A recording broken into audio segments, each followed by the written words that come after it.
حضرت عبید رضی اللہ عنہ جو رسول اللہ صلی اللہ علیہ وسلم کے آزاد کردہ غلام ہیں، فرماتے ہیں کہ ایک شخص نے رسول صلی اللہ علیہ وسلم سے عرض کیا کہ یہاں دو عورتوں نے روزہ رکھا ہوا ہے اور وہ پیاس کی شدت سے مرنے کے قریب پہنچ گئی ہیں۔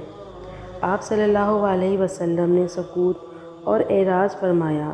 اس نے دوبارہ عرض کیا، غالباً دوپہر کا وقت آ گیا تھا کہ یا رسول اللہ بخدمت وہ تو مر چکی ہوں گی یا مرنے کے قریب ہوں گی۔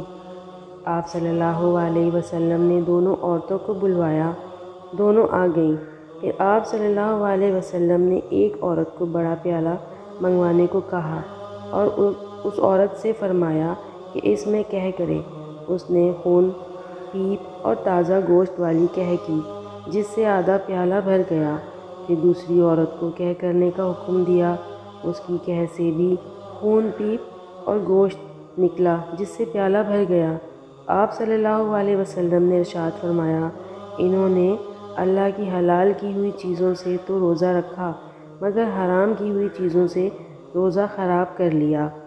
ایک دوسرے کے پاس بیٹھ کر لوگوں کا گوشت کھانے لگیں، یعنی غیبت کرنے لگیں۔